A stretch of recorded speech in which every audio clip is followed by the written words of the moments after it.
Hi, everyone. My name is Ben Wright-Heuman, Cartoonist Extraordinaire, and welcome to the ongoing series of interviews we've been doing for What the Gnomes Know, a comics anthology, currently on KickStarter. We're actually in the last 3 days of the Kickstarter.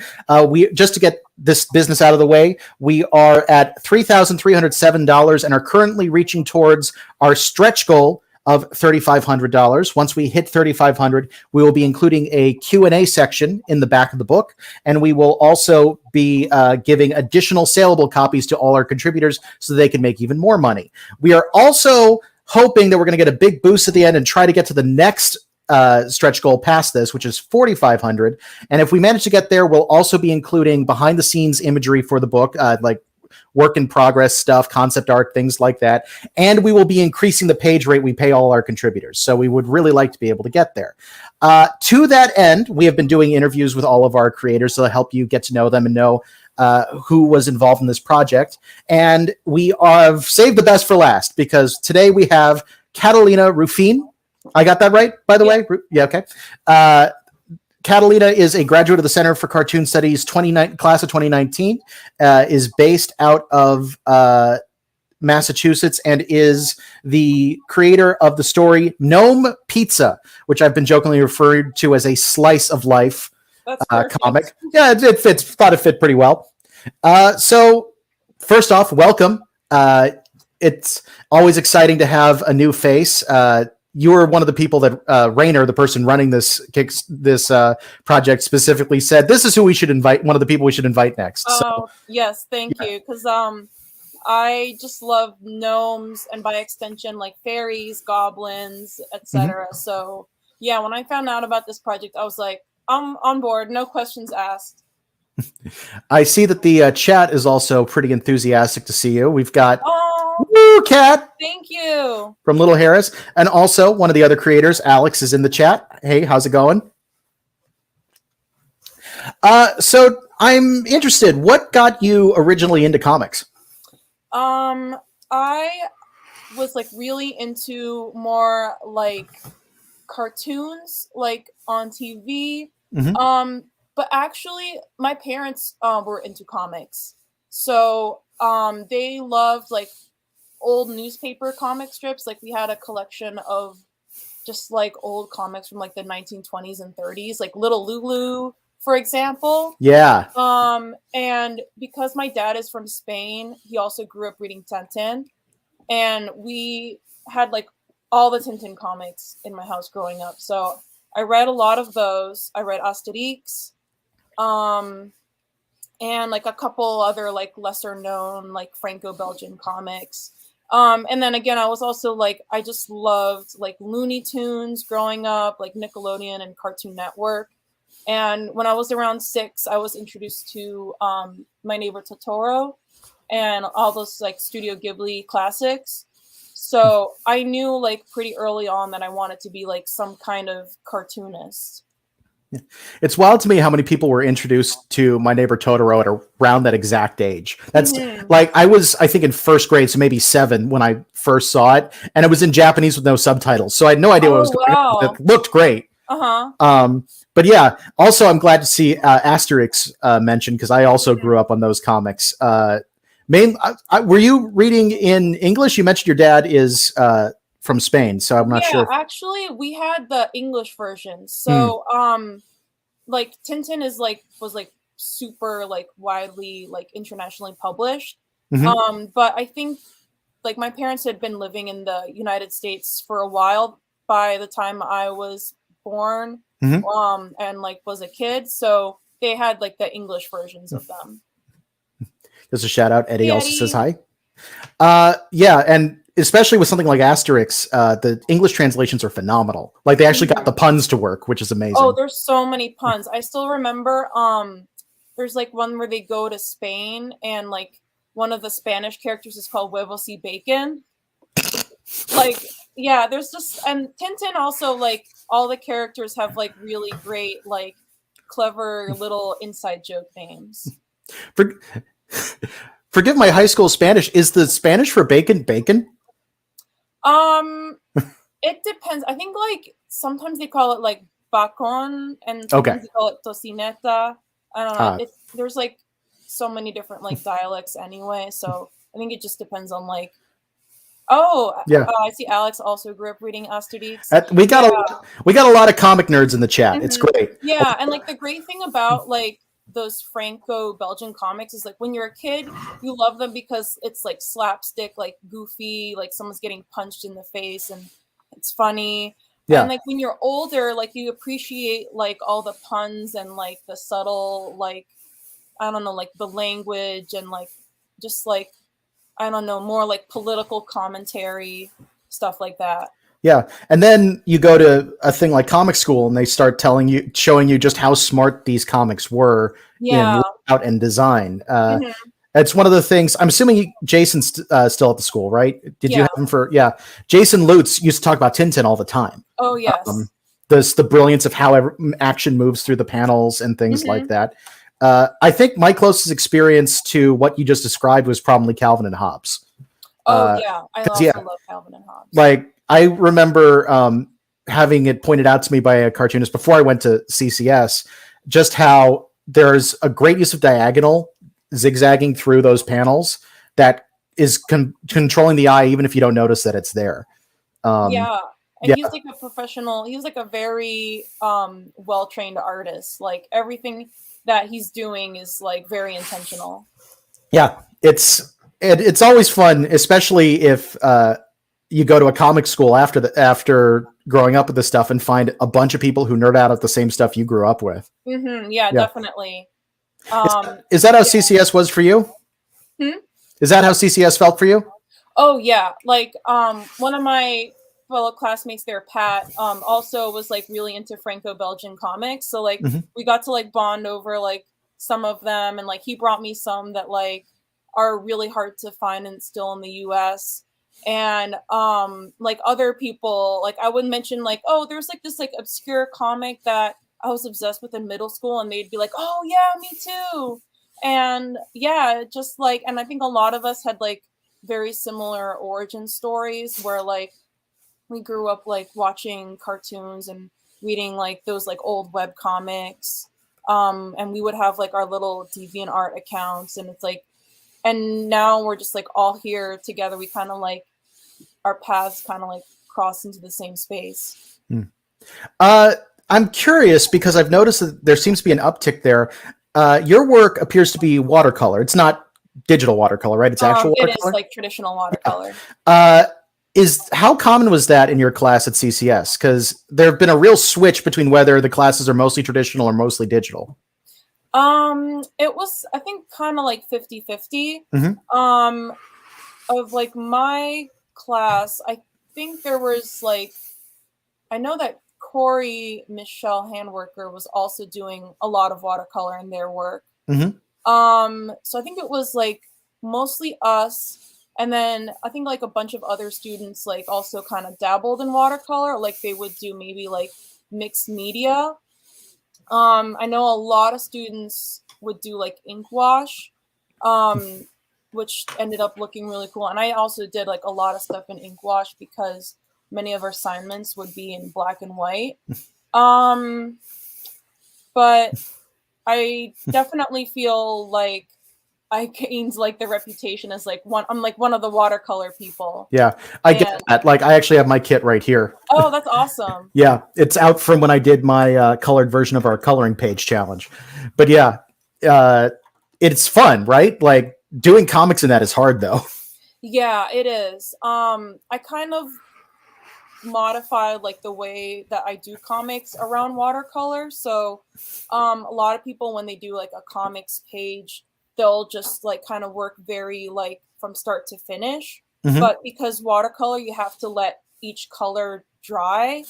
I really hop around from panel to panel so much. So like, let's take this page from Gnome Pizza. So like the way I would do color this page is like, I would do like, all right, I'm going to do like a little bit of blue on the hair, let that dry completely. And then I'm going to go to this panel and I'm going to do some green, let that dry completely. And then I would go to like a totally different page and do like little bits of color. So I'm almost like laying all of my pages out on the table and doing like paint, like a little paint here, a little paint there. because like the color has to completely dry or else they'll all like bleed into each other and make a mess. It's nice being able to also see the originals because a lot of people don't have those to hold up. Are you working at 150% size? That's what it looked like. I believe so. Yes. So this is 9x12, and then that should be roughly Yeah.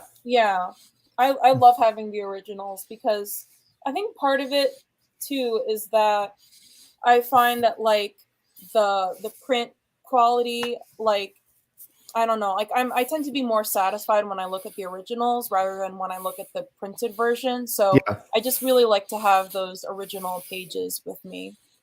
Yeah, that is one of the things that's always tricky with watercolor. I'm always worried it's not going to reproduce correctly, especially when you have to print it and you're going through several stages of color correction, and it just can't match the pigment you put down on the page. But yeah, it's also as someone who works at size, it's always kind of cool seeing the bigger pages. So I'm curious, is there any other traditional medium you play around with a lot, or is it pretty much all watercolor? I do a lot of work in marker as well. I like Copic marker. I like these like Tombow brush pen markers. I'm like right at my art table, so I have like my supplies like within arm's reach. And I think with marker, it tends to be less finished work. It's more like experimental or like sketchy work. So it's really nice to have like the marker as like something that I can like play around more with like weirder color choices. And then watercolor is like for something that I want to have like a more finished archival quality. Right. I'm looking at your art. I'm curious, is the line work done with Tech pens? Yep, I use the Faber-Castell Pitt pens. Cool. Yeah, I'm nerding out on the stuff that only the cartoonist will notice. Yeah. I just love like asking creators or like trying to figure out like what art materials they use, because I'm like, oh, I gotta try that now. Like when I find out that like an artist I really love use like a certain brand, I'm like, oh, I'm gonna try that now. Oh, I got a great comment from Eddie. Your art always has a very textured, tactile feel to it. It's very cool. Yeah, I love making work that feels like that. Like one of my influences along with like other comics is also children's book illustration. Especially like watercolored illustration. I just love to be able to see like the little like watercolor, like the marks, and maybe there's like certain times with watercolor where like the edges, like you can kind of see the edge of like, the stroke of paint. Like bled out a little bit, and that just makes it look better. Yeah. And I think it's like it's also like part of why I like to have like the original paintings as well. It's like it's almost like having like a collection of art pieces, like just like that physical aspect I really enjoy having. Absolutely. You mentioned kids' books. Have you ever tried working in that medium, or? I mean, we did have like the children's book assignment at CCS. And when I was in undergrad, I studied illustration, and we also had like several children's book assignments. I feel like I haven't done any like as like in like my professional career, just because like I haven't gotten like any really strong ideas for one. And I feel like I'm just like waiting for like a really, really good idea. And I also feel like I wouldn't necessarily want to do like a really like little kids book. I would maybe do something for like 7 or 8-year-olds that would have like maybe like an illustration on this page and then like a longer like paragraph. Trying to think of like an example of that. The first one that comes to mind from what you said, this might be too obscure, but there was this great kids book called Herschel and the Hanukkah Goblins. Oh, actually, I think I've seen that one. It's a gorgeous book. Yeah. Highly recommend it if you can find it. But if I remember reading through it as an adult, and one of the things that's cool is it's got this gorgeous art and a full paragraph of text. So it's definitely for slightly older readers. Yeah. Or Spiderwick Chronicles is another Oh one. yeah. Yeah, because that one was kind of like a chapter book for like maybe like third grade, fourth grade age, and then it would have like full page illustrations. Yeah. And I actually read those as a kid, and I really loved them.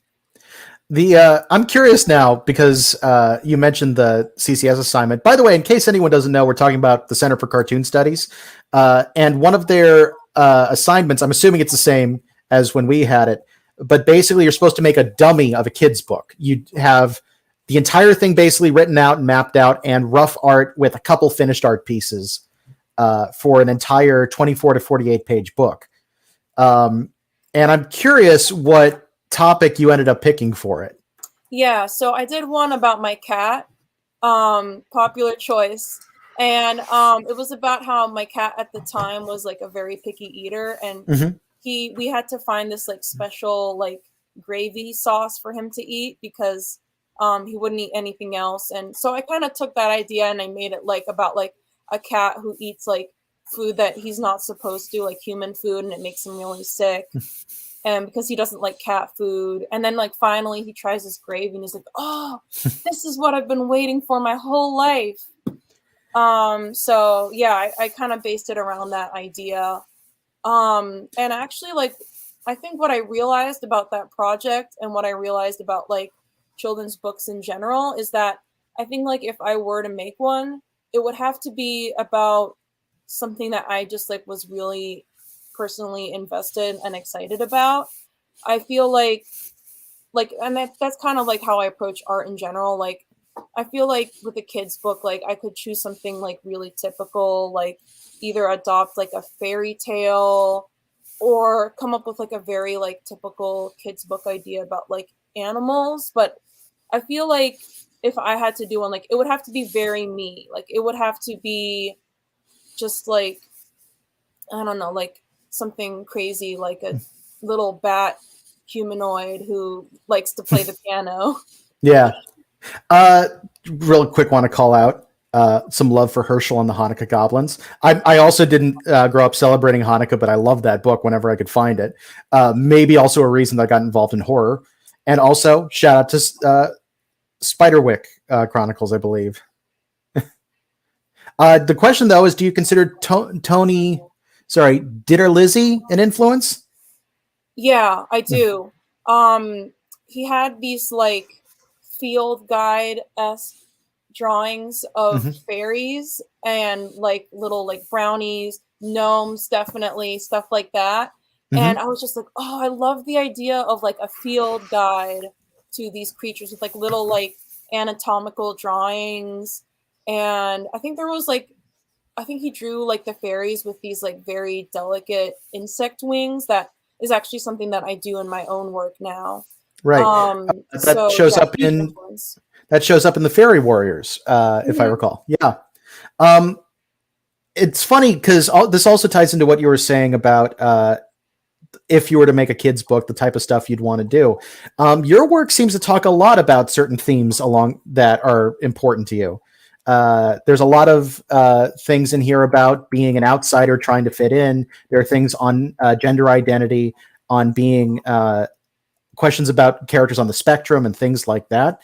Uh, Obviously, like if stuff's important to you, it's a reason you talk about it. But is there anything in particular that made those subjects jump out as something you wanted to tackle in comics? Yeah, part of it mostly like with the autism stuff was really like a lack of seeing it in comics. Um, and kind of like media at large. I felt Mm-hmm. like I wasn't seeing like stories about like the teen coming of age experience from an autistic perspective. And because like with like things like social skills and like friendship interactions like being a challenge, like Mm-hmm.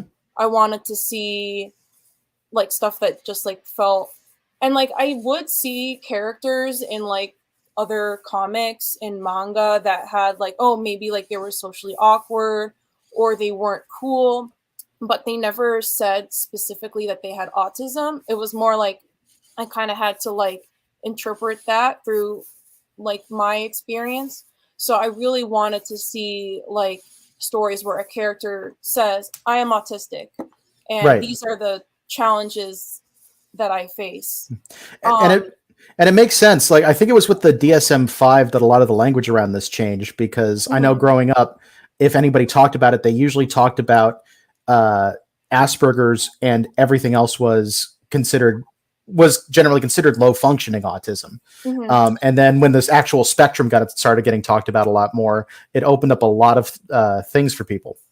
Yeah, I mean, there's been a huge change. So I was born in 1993, and I was diagnosed around like shortly like before 2000-ish. But like there's been like so much change now. But also like the good side of like all that change is like now like there is like actually like a lot more visibility. Right. Eddie's commenting on that too. Oh, thank you. I really appreciate that. Yeah, like I think it's really great now that like the language that we use is now like autism spectrum, and that there isn't like a division between like Asperger's and like autism anymore. And like even like for me, like it was like really hard growing up to feel like, because it's like, you know, like I had like some traits in common, but a lot of different stuff, mostly because of gender expectations.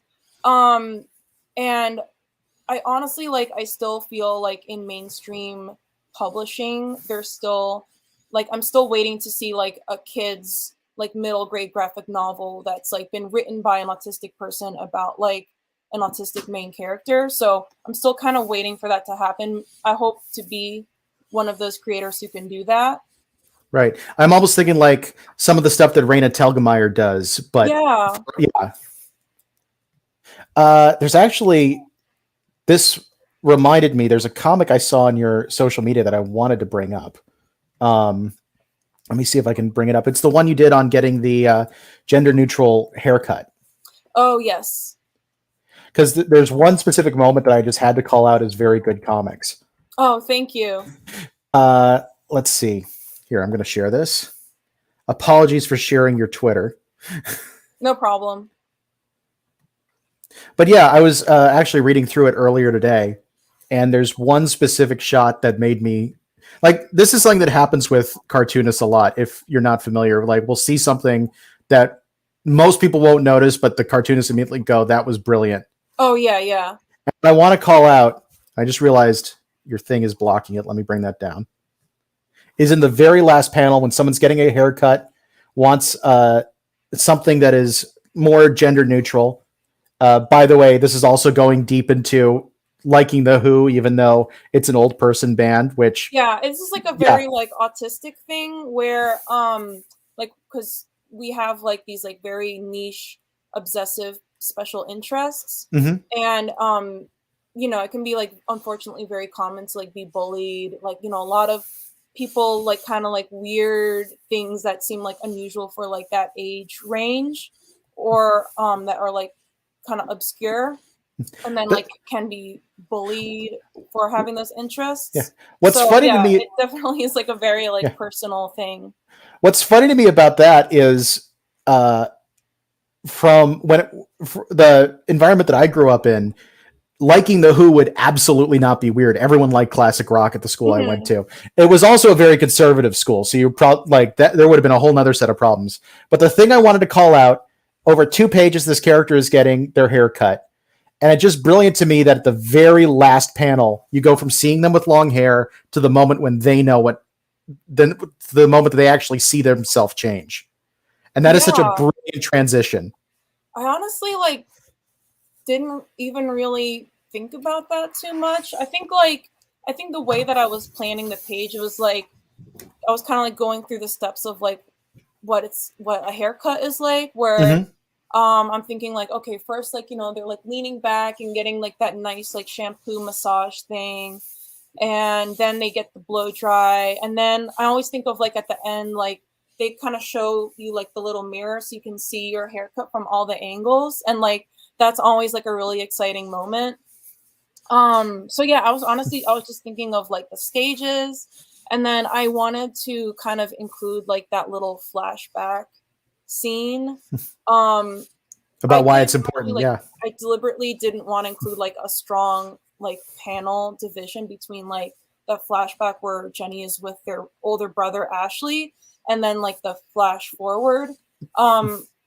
One thing I've been doing lately is I've been playing around with like, I guess, kind of like scenes like blending into each other rather than having like very strict panel borders.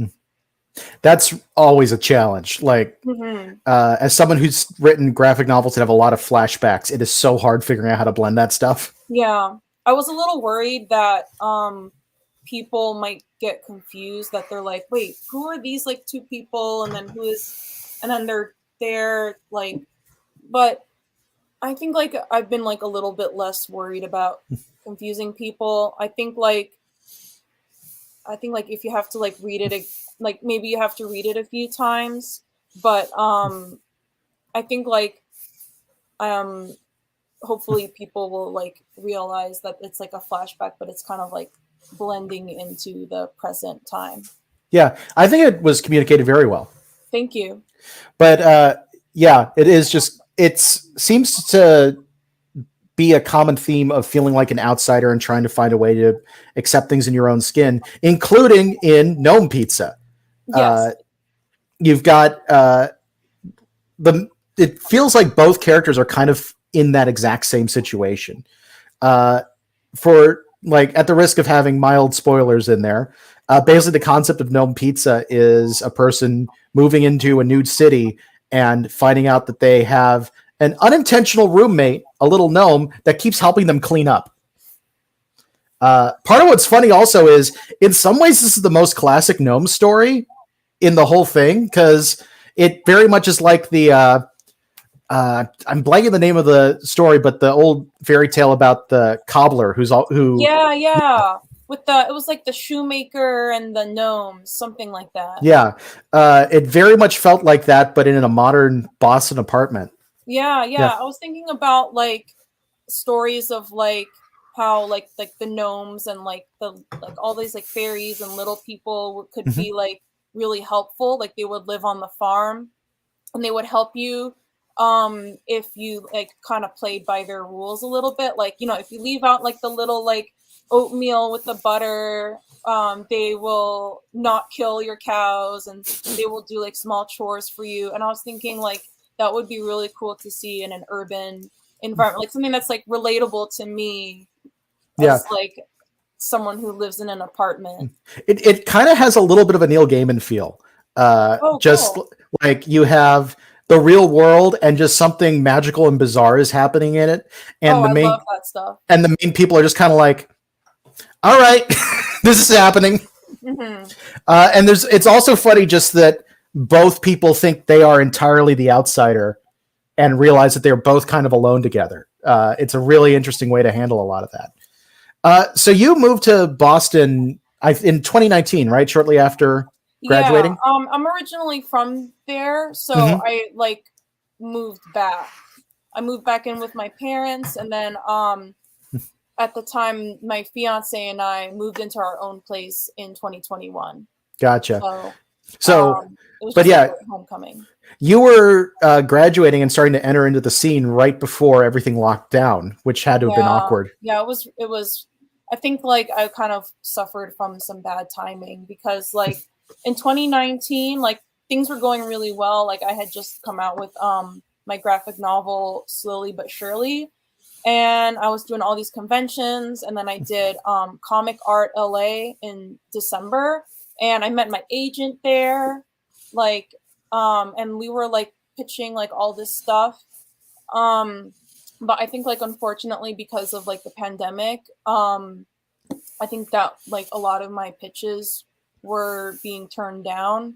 I think probably because like publishers were feeling like a lot of pressure and like money was like a big problem. And also like, yeah, like, you know, I had like all these like conventions and like comic related events lined up for spring 2020. But I feel like I was still able to do like a lot of comics related stuff that year, even though it was all virtual. Yeah, that was definitely a weird time though to try to enter the space. I know the main thing that a lot of people I talked to had trouble with is it sounds like you were able to make connections beforehand. A lot of people who graduated in the year or two before everything locked down, the biggest problem they had is that they were trying to get tied into their local comics community and couldn't. Yeah. It was definitely a weird time.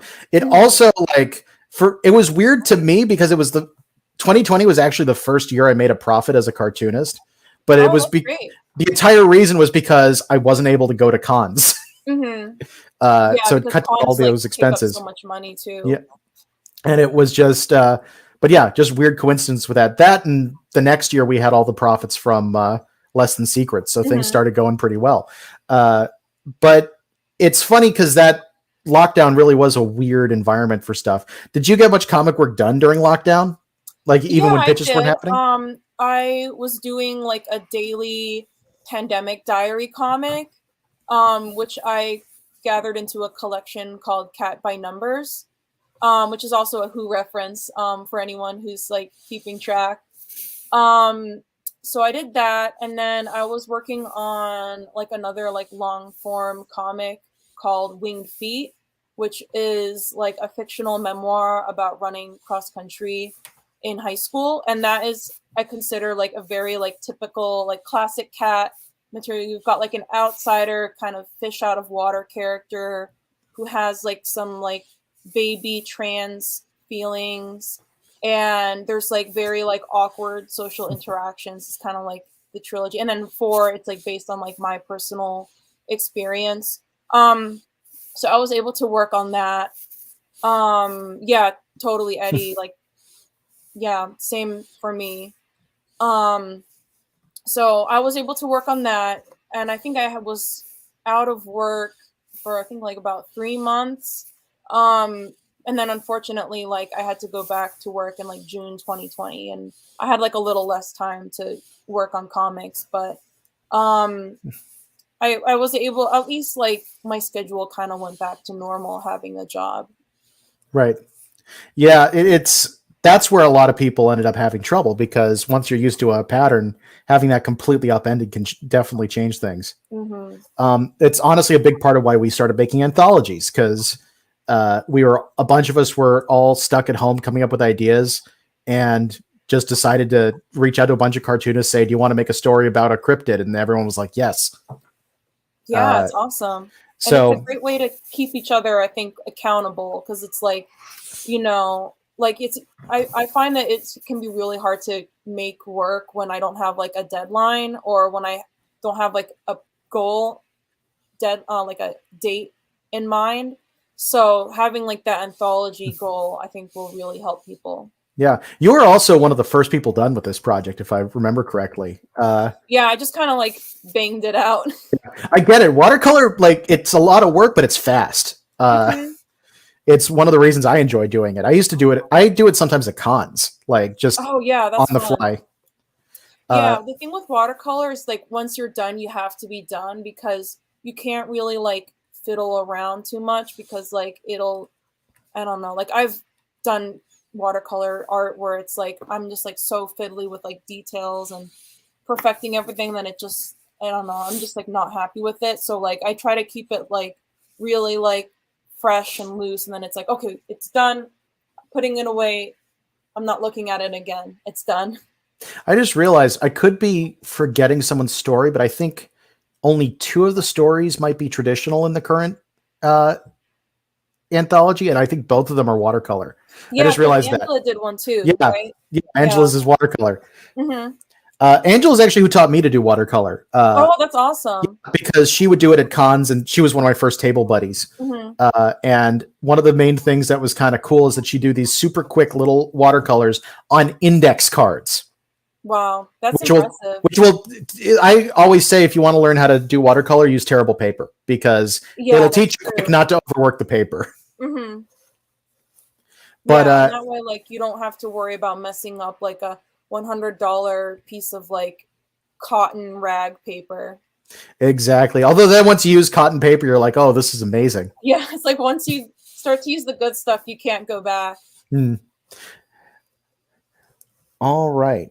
Once again, by the way, and anyone who's tuning in a little bit late, we are doing this interview as part of the Kickstarter for What the Gnomes Know, a comics anthology currently on its last days on Kickstarter. There's a link at the bottom, tinyurl.com/gnomecomics. We are currently just checking in, still at $3,307. We're hoping to get to 3,500 before the end of the Kickstarter. We'd really like to get to 4,500 because we're working on stretch goals right now. 3,500 will get us a Q&A section that goes in the back of the book. We'll also be able to give our contributors more saleable copies that they can bring to conventions. You can also, if we get to 4,500, we will be including behind the scenes work, including concept art and things like that. And we will also then be paying our creators an additional $5 per page. All right. I just want to take a quick look at the chat too, just see if we've got any additional questions coming up. No, looks pretty straightforward. Cool. So I'm curious, have you done other anthology work before? Yes, I have. I've done a couple comics for another CCS alum, Kristen Shull. She and Emily run the Fantology series, and I have comics in issues 1 and 2. Nice. And I think we have a few other Fantology alumni in the group. I believe Alex is. Yeah. Yeah, Eddie has one. I think Rainer has one too. Yeah, there's a lot of like overlap between the two. Given the choice, since you've done graphic novels and you've done anthology submissions, do you have a preference? I think I enjoy doing both equally. I like the thing about like graphic novels is like it's nice to have like full control over something, like the whole package of it. And then I find that like with anthologies, like I do really enjoy doing like shorter, like 8 to 10 page stories. And I think that like they also like really help me when I have writer's block. Because like I can just like come up with something short, and like sometimes that will then inspire me to use that piece as like to start something longer out of it. I want to promote another anthology that I'm in that's coming out, I think in January 2023. It's for this series called and I will just say this is an expletive. It's called Clusterfucks, but spelled with an X. And it's put together by Cameron Hathaway. And this series, it's like an underground, like super dark and edgy kind of publication. Think like, I don't know, like heavy metal kind of thing, where people are doing like really like, I don't know, like dark, like underground stuff. Yeah. And, actually, that haircut comic that you showed up earlier is from my submission to that, which is based around this main character having like a really like disturbing nightmare, but then like going to get the haircut is like a form of therapy. And so back to like the thing about like doing anthologies and graphic novels. I guess like what else I like about, I just like to be able to create like a very like fulfilling short story. And one of the things that I got really good at CCS, I think, was like we had to make so many like short comic assignments that I felt like I got really good at coming up with an 8-page comic fairly quickly, and also like not questioning myself so much in the process, like whether like I'm like, is this like panel layout good? Is this dialogue good? I just kind of made it, and like I learned how to trust my instincts. Yeah. For anyone who doesn't know, the first year of CCS is often referred to as comic boot camp because they have you put out a lot of stuff really quickly. One of my experiences with a lot of that was many of my classmates were very scared of doing anything long form, and you've tackled graphic novels. Did you have any hesitation about going into longer form comics, or is it just a pretty natural thing to jump into? The biggest hesitation I had was that I would get bored with the story and just like lose interest. Because like that kind of happened to me, like basically like when I was younger, like in high school and like early college. Like I would start off with like this like grand idea, and then like I'd be like, oh, I'm like tired of the story and the characters, and like I didn't finish. Like senior year of high school, like that's pretty much what happened with this comic that I was working on. I did maybe like 20 pages and I lost motivation. And then like kind of like freshman year through like junior year of college, I actually did like my first longer comic that ended up being 140 pages. And with that one, like I was having like a lot of fun, a lot of ideas. And then like towards the end of it, like I was feeling like I was done and I really wanted to move on. So I thought, okay, I'm gonna just like find like a good spot to wrap up the story and end it. Um, but I found that so I kind of had to like find ways to like stay invested in it. And I think like the biggest learning thing was like to just like figure out like where I can end this story well. So once like I could envision the ending, I was like, oh, okay, I'll just work up to this point, end it here, and then I'm gonna move on. So were you always going straight to comics as how you wanted to tell these stories, or did you start with writing, or did you think I want to be an artist for other people's stories or anything like that, or has it always been the whole package? I think it's mostly always been comics. Like I have written some prose, and I also like enjoy writing like prose, like novel style writing. Mm-hmm. But I think like the end goal was for it to be a comic. So like when I would write prose, it'd be like I'm imagining this in my head as a comic. Right. Were you ever, though, writing these things out and thinking, I want someone else to draw it? Or is it always like, I need to do every step of the process? I think I always want to do every step. Yeah. Yeah, and I tend to prefer like also like doing my own stories as well, like doing my own story and then like my own art for it. Mm-hmm. Because I think I don't know, I just have this like weird thing where it's like I have to like be really really personally invested in like the story for me to like feel excited about wanting to work on it. Like Yeah. it has to feel, I don't know, like it has to be have like stuff that I'm like currently interested in and like characters that I'm like really excited about. Yeah. Um Honestly, that's not weird at all. That makes mhm, perfect sense. As someone who's done yeah. 2 graphic novels, it's so hard to keep that energy up. Yeah, exactly. And I You, think I'm kind of like that with like commissions as well. Like I don't mind, I guess, like doing like one-off like commission like portraits or paintings for people, but like I think like if I was gonna work on a comic with someone else, like it would like I think we would have to collaborate a lot on also like character design and story a little bit. Mhm. So that I could like be really invested in the process. So you also mentioned your undergrad was in illustration. Hmm. What was that experience like? Because I've heard mixed things from people who've done like studio art and things like that about how comic art was treated. Oh yeah, yeah. It was like a little bit weird because in my class I was the only one who was like making comics, Hmm. and like the teachers tended to be like from like an older generation where they didn't like really know a lot about comics, and they didn't know about like this whole like web comics, indie comics scene.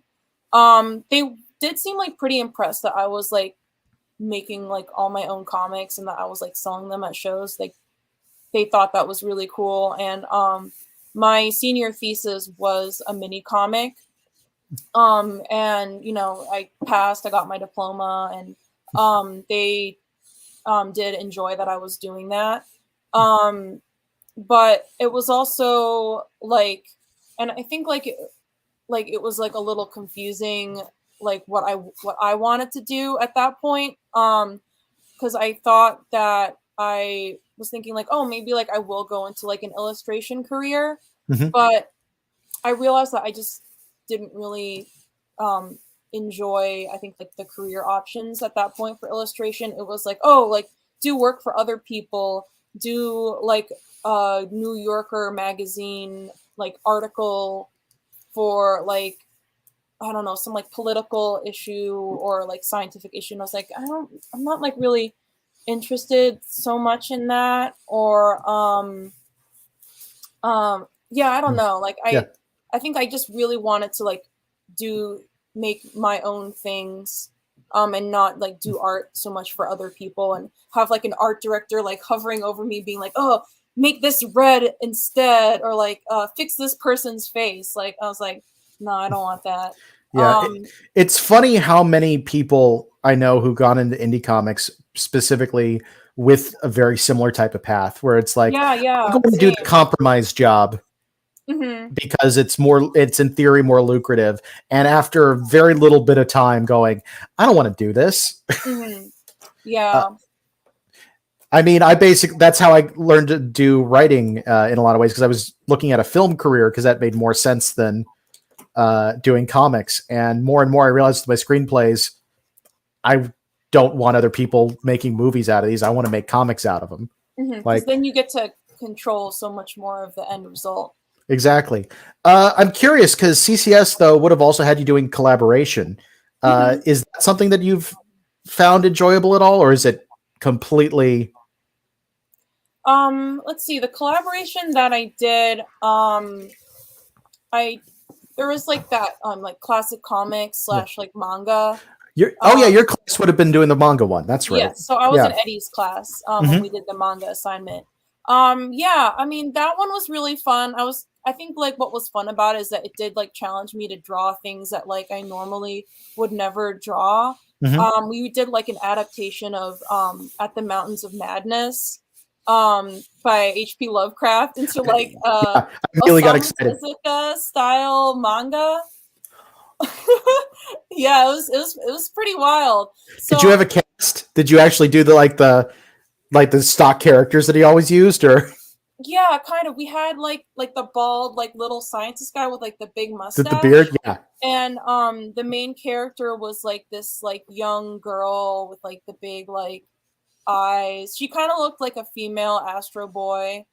Um and yeah, I mean, I think what was fun about that was it definitely like pushed me like outside my comfort zone. Like I was drawing all this stuff that like I normally would never draw. So I appreciated the experience with that. Um and we did like a few other things where like we were all like involved in like we did like an anthology project too, and we were all like collaborating on like what we wanted the theme to be, and like then like the overall like look and design. And I thought that was really fun. And it was also like on a topic that I really love, which is public transportation. So like I kind of like pitched this idea, um, and then the other people in my group really liked it. Oh, shout out to Eddie, who was also on my team for the public transit anthology, or I think it was like liminal spaces with like public transportation. So like train stations, like waiting rooms, stuff like Right. that. I'm curious. Is public transportation good in Boston? I don't. No. For those of you who like have been like following the news, like one of the trains like caught on fire a few months ago. Uh, because like they were using the subway trains from like the 60s and 70s, and then that finally got them to be like, okay, we should really retire these trains. Yeah, trains were catching on fire. They're always late. Like I personally love the T because like, you know, I use it a lot and like I'm just like nostalgic for it, but like I also fully acknowledge that it's really Yeah. bad. But like I include it in my comics so much. Like I think Gnome Pizza, there's like a scene where like one of the like the main character is like walking outside and you see like a little like trolley go by. Um, and like I think like the aesthetic of the subways and like the trains is like really nice, so I enjoy drawing them. But yeah, it's really bad. It's just underfunded.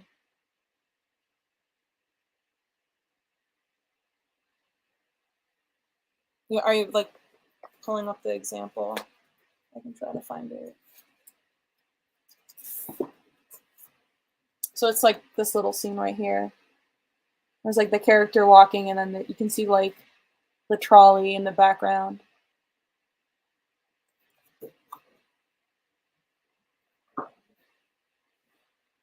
Oh yeah, you're silent. Can you hear me now? Yeah. Okay, cool. Something weird happened. I was worried I'd have to reset the stream. There we go. Technical difficulties. Yeah, it happens. Live internet. But yeah, I was just curious because I currently live in Columbus, which does not have good public transport, and it drives me crazy. Um, Yeah. I actually was a Lyft driver for a little while there to pay the bills, and it turns out it's really hard to do rideshare in a city where everyone drives anyway because there's no other option. Yeah, I can imagine. Uh, but yeah, also like a train being used for decades because it's good enough until it catches fire sounds like just about the most New England thing I've heard in a while. Yeah, definitely. Like I I d- remember like seeing photos of like Boston in the 70s and they were using trains from the 20s. They're like these like super like old-timey looking trolleys and I'm just like, "Oh my gosh, you just like you're using the thing until it just like totally breaks down." It's yeah, hilarious. it sounds like the old how many New Englanders does it take to change a light bulb? Four, one to change it, and three to complain about how the old light bulb was better. Yep. Yeah, pretty much. But yeah, it's I don't know. I like the idea of an entire anthology talking about something that I think a lot of people take for granted these days. Mhm. Um, Especially with the rail strikes, I've been thinking a lot about rail travel and things like that, which have Yeah. one of the big advantages of being on for you being on the East Coast is you potentially have access to a lot of cons because you can travel to them. Yeah, it's really great. I wish I was like originally planning to take Amtrak to SPX. Mm-hmm. But then like my friend, my traveling buddy and I we were just like we were like, "Oh wow, the plane tickets are so much cheaper and also like more efficient cuz like it takes like 8 hours to take the train from Boston to DC."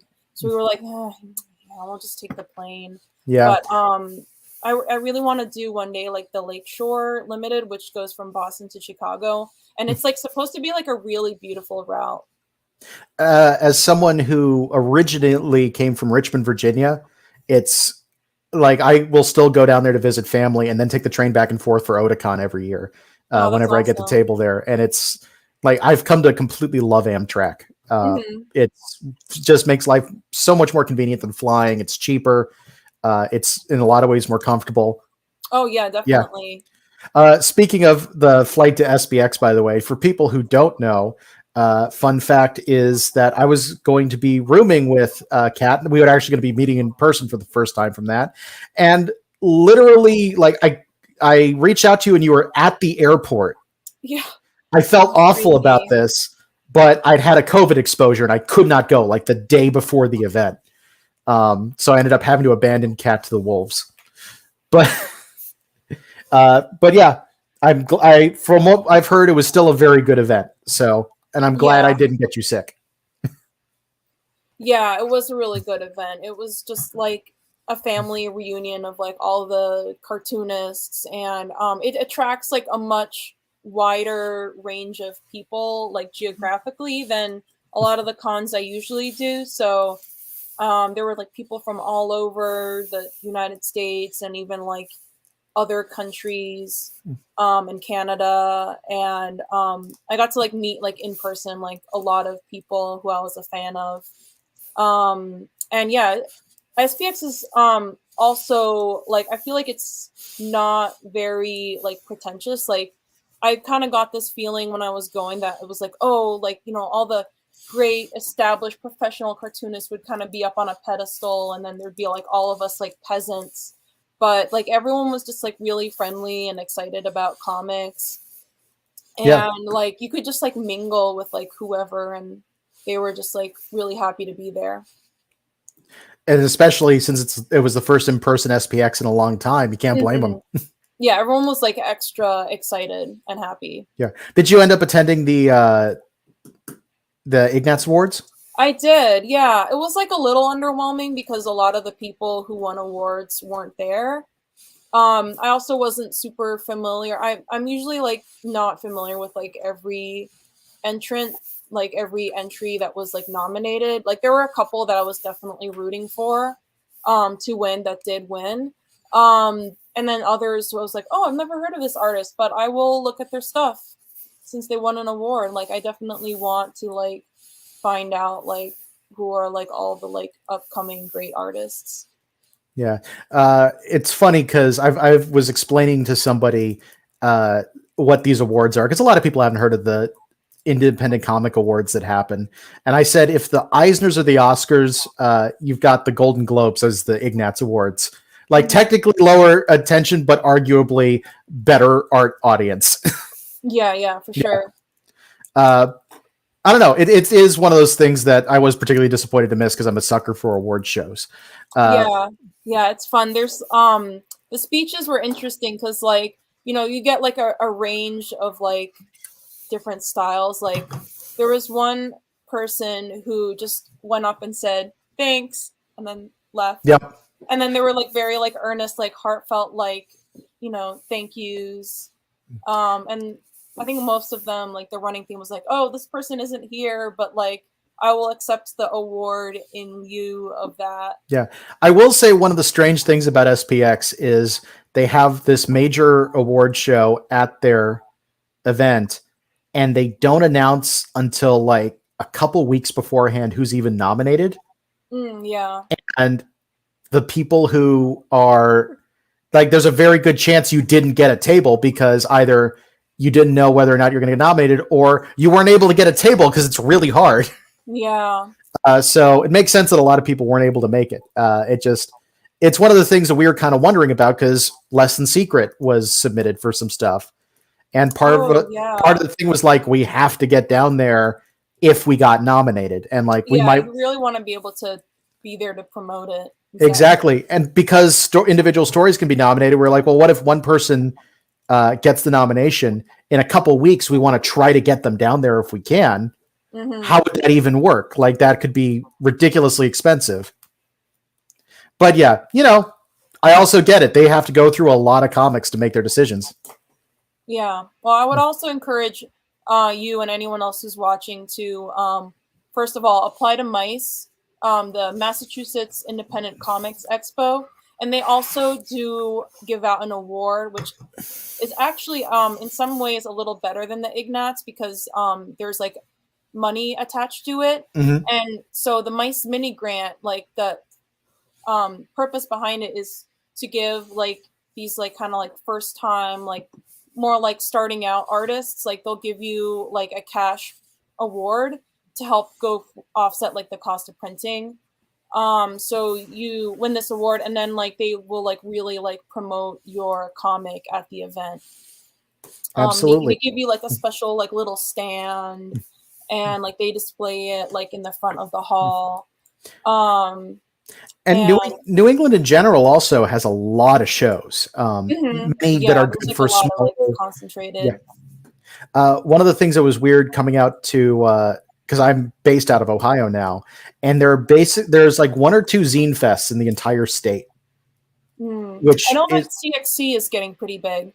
Yeah, CXC, like there are a couple decent comic shows, but actual zine fests, which I know is one of the like bread and butter of the New England area, almost non-existent.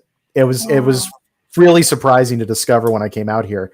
Like there are a few slightly larger shows, but there are not nearly as many little ones you can go to every weekend the way there were. Yeah, hopefully they start to get out there because like what I'm seeing around the Boston area is a lot of places are doing like library zine shows. Yeah. So this year and last year I did my local zine fair at the library. It was like called the Watertown Zine Fest. And that one was like really awesome in terms of like my sales and like the whole like feeling. Like it was just one day, it was pretty small, but it was really well attended and they got like some really awesome people tabling. And there was like this one person who I think they actually had like a fairly viral mini like zine comic on Twitter. It was, I don't remember the name, but it was about like people appropriating Jewish culture in like witchcraft. So they like the creator like wasn't there in person, but they did like a remote, I think like panel over Zoom, and then someone was like selling their comics for them. But like, I just love a library zine fest. And because like librarians and like cartoonists are like kind of like work together so closely, it's a really good relationship. I've also been seeing, especially now with like the holidays, like people buying stuff, is there's like a lot of like vintage craft art fairs. And a lot of people who are doing those like sell like comics and stickers. Those can be like a little hit or miss for me, because I think like a lot of people go to those to buy like, they tend to buy like vinyl records and clothes a lot of the times. Like they're not necessarily like looking to buy a zine. So I those are like a little hit or miss for me. I did like modestly well at one in August. I'm not sure if it would be the same in sort of the Boston atmosphere, but one of the things we discovered this year in Columbus is if you're going to shows like that, especially shows that aren't specifically comics, one of the things, especially for outdoor fairs and things like that, that really seem to do well is caricatures. Nice. Yeah, if you're comfortable enough to try drawing somebody quickly and selling that on, you know, like just using a Sharpie on cheap paper, you can make a killing. And that really supplemented our comic sales, which tended to be lower because it was general public for a lot of stuff as opposed to people interested in comics. Yeah, it is a little harder for that. I think like sometimes like original art and prints like can also go pretty well because like, you know, it's like vintage and artwork. But yeah, and like at those shows, like that was always where I would have like people make kind of weird comments. Like there was a guy who was like flipping through my book and he was like flipping for a while. So I was like, oh, he's interested. That's good. And then he said like, oh, I don't really read comics. I'm more of like a movie guy. Like you should make this into a movie. And then he just like walked away and I'm like, okay. It's like, I appreciate your honesty. Yeah. I was tabling with someone who had an actual like pretty like full painting up. I can't remember the exact medium, but it was one of those things, you know, you're selling for over $100 because you pretty much have to. And I remember he had someone come up and look at it and point and say, you should be charging more for that, and then left without buying it. Because it's like, I can't sell it for 100. Why are you telling me to charge more for it? Yeah. I mean, there's like a certain point where like people will just like walk by because it's too expensive. Yeah. No, but also that's one of the things that I personally like about shows. You get all kinds of weird people coming up, all kinds of strange interactions. I have noticed that it could just, I don't know if it's a chance, but I feel like the table barnacle problem has started to go away. I think people are less likely to linger. Like those people who like, kind of come by and then they like talk for a really long time. And then don't buy anything and block the table from other people. Yeah. I've definitely had a few of those. It used to be something where I'd get a few every show. I kind of wonder if like people's desire for social distancing has affected that, because I noticed it less. I think so. Yeah, I didn't really notice that at all. Really, like this year, I do remember like in 2019, like this one who was like talking about like, I think he just like really wanted to talk about Death Note, so he just like hung out and was like telling me about Death Note, and I was like also like doing transactions like yeah, cool. Yeah. I have had an idea for a long time, and if there are any con staffers watching, please think about implementing this, where I think all tablers should be given a number they can text, and it goes to a staffer who's in plain clothes so they don't look like a staffer, who can then come up and pretend to do a sale at someone's table, because that's a great way to try and break somebody who's like looped into that, because it's like, I really have to deal with this customer, like have a good day. And just almost like a bearding situation, if that makes sense. Like this should also be offered at bars, but scrape away the barnacle. Exactly. Well, we've been going for just over an hour. I think we're about at the limit of the topics I brought up. Was there anything specific you wanted to talk about? I can talk a little bit about my current comic. I can do like a little self-promotion here. I have a new comic in progress, which, yes, is on my Patreon. You can subscribe to see updates. It's called Grasping at Straws.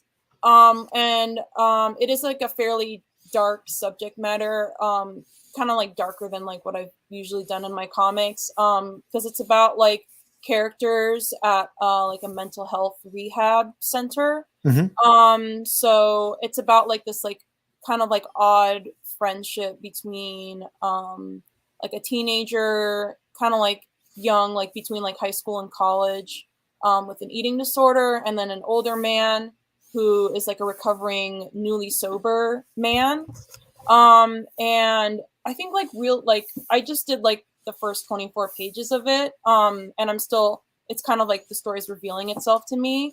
And I'm finding that like, I think the central theme of the story is like, how like finding like your queer community can like help you navigate like really difficult like emotional situations, and can like is like healing from trauma.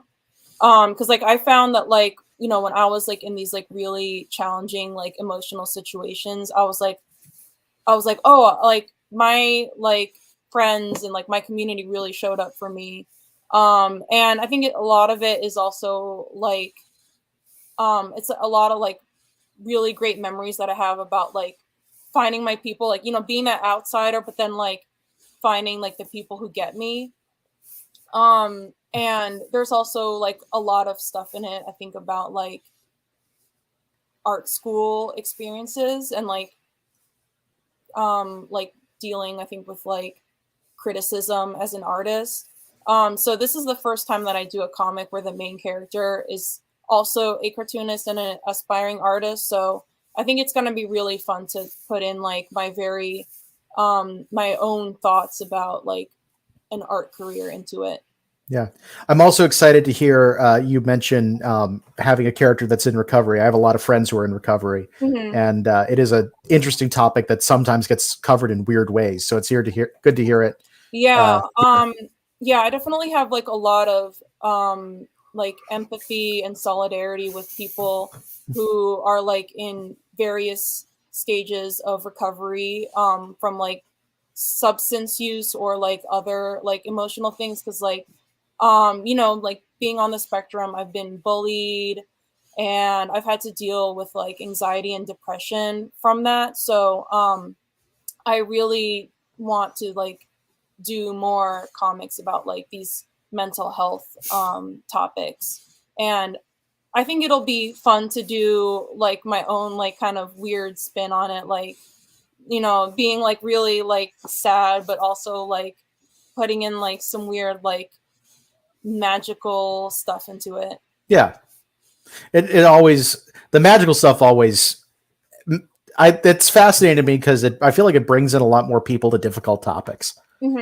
Because it's like with Fairy Warriors, you talk about autism and not fitting in and things like that. And then you also have someone who's born with fairy wings and pointy ears. And like, yeah, it balances both and makes it's the like candy coating on the bitter pill kind of. Yeah. I was actually thinking of this manga that I just saw yesterday at the comic book store. It's called and I'm just like paraphrasing the title here. I think it's called like I'm a terminal cancer patient, but I'm okay. It's about a manga artist who is diagnosed with cancer, and to cope with it, she writes a manga, but she draws herself as a rabbit. And I thought like, oh, this is like the sort of thing I want to do, where like I'm going to write about this like really challenging topic, but I'm going to add like a layer of like, I don't know, whimsy to it, where it's like, oh, you know, this person's a rabbit, and I'm going to do like, I don't know, some kind of like fairy angle or something to mine, like just like make it a little bit whimsical. Yeah, it makes sense. It's funny because the first place my head went was mouse, but that did not do that. Yeah. Mouse was still like really emotionally hard hitting, Yeah. but I mean, And I think also like the fact that it's animals, like I think it probably allowed the author and also like the readers to like, it wasn't as like emotionally devastating. Like, it kind of softens it a little bit. yeah, to me, the hardest moment in the entire thing is at the very end of the book when they actually show a photo of his father. Like Yeah, when you totally. see the real guy, that changes a lot. Hmm. Also, another thing, if you ever get, I want to, was this in Boston that I saw this? I can't remember if it was. There was an Art Spiegelman exhibit a while back. And if it ever comes back, I highly recommend checking it out wherever it is, because one of the things they did was they had a place you could go where you could listen to the tapes he had with his dad. Wow, that's Um, amazing. and it really is, if you've read the book a lot, there's this amazing moment where you stop and realize, oh, I'm hearing this character's voice. Yeah, Um, and wow. it can be kind of mind blowing. But yeah, I could definitely see how adding a little bit of whimsy can make a lot of these topics a lot easier to deal with. Hold on. What am I seeing? Yes. So we actually, my CCS class, we actually saw Art Spiegelman Mm-hmm. at a live like presentation that he was doing in Burlington. And like I think what I remember, he had his e-cigarette, and some people asked him like really stupid questions. They were like someone literally asked the question. They were like, "Why did you draw yourself as a mouse?" Like they didn't like they kind of like went in a roundabout way, but they basically asked that question, and he was Yeah. like, just read the comic, you'll get it." Yeah, I was about to say, like, if you read the comic, it makes sense. Yeah. Uh, I actually can't remember his name. I missed this visiting artist, but we actually had an artist visit who, one of his main claims to fame was he tried to do an art show where he remade Mouse and he called it Cats. But the entire point he was making is he wanted to take the entire book but redraw every single character as a cat. Oh, that's weird. Well, he was trying to make the point that, like, if you read the book and you don't understand it, the fact that every race is a different animal is, there's a lot there that can be interpreted as problematic, and that's how this guy was interpreting it. There's a very specific reason it's done in this particular book, but like he wanted to do that, and I think he did actually reach out to Spiegelman's people first to see if he could do it, and they said, we don't mind if you do a few pages for an art show, but you can't do the whole book, which is a perfectly reasonable thing to say. And apparently his response was, stop oppressing me, and he did it anyway. Which eventually led to a lawsuit, and he had to destroy all the copies of the book. But wow, yeah, which is its own set of issues. But it was kind of funny that he came to CCS and pitched this as if he was the victim, and we were all like, "You stole an entire book!" Like, yeah, that's yeah, I don't know, that doesn't feel right to me. no. Like, It was definitely a weird one. I don't remember who the visiting artist was. I missed that one because I was out of town. And it was one of those things where I got back and everyone was like, dude, you missed a good one. I guess I will close this by saying that the best visiting artist, in my opinion, that we had was Casey Green.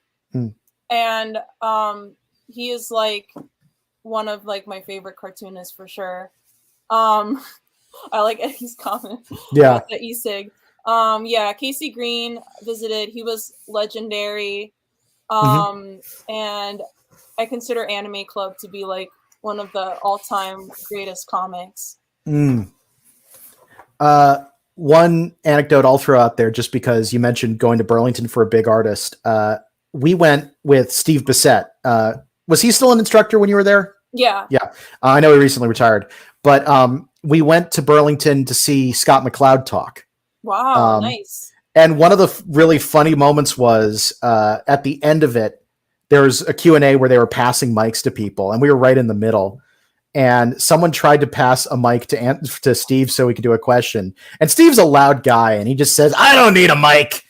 And it was great because Scott looked in the audience, saw who was talking, and just said, "No, he doesn't." Yeah, those two go way back. Yeah, it's weird because he impromptu showed up at our history of comics class the next day, just because he was driving down to the airport, and he came down early to stop and talk to us. Yeah. Okay, so I think this is probably a good place to go ahead and wrap things up. You can find more of Catalina stuff at patreon.com/fairywarriorcat. You can also find it at their website, cargocollective.com/Catalina Rufín. You are also on Twitter as Fairy Warrior Cat and Fairy Comics on Instagram, right? Comics with an X. I believe. I always forget if it's like Fairy Warriors. It's Fairy Warrior Cat on everywhere. Oh, it is Fairy Warrior Cat on everywhere. Yeah. Okay, cool. I had that wrong. But yeah, again, we are doing this as part of the Kickstarter for What the Gnomes Know, a comics anthology, to which the slice of life comic Gnome Pizza was contributed by Kat. And this Kickstarter is running until this Wednesday at 7 p.m. Eastern Time, 7:07 specifically. And you can find that at tinyurl.com/gnomecomics. All right, we're going to go ahead and sign off there. Thank you very much, everyone, for joining us. Do you have a sign off for when you do online stuff, or? No, just thank you for coming. And I loved seeing everyone's questions and like shout outs. That was awesome. Absolutely. And until next time, guys, rock on, never stop drawing.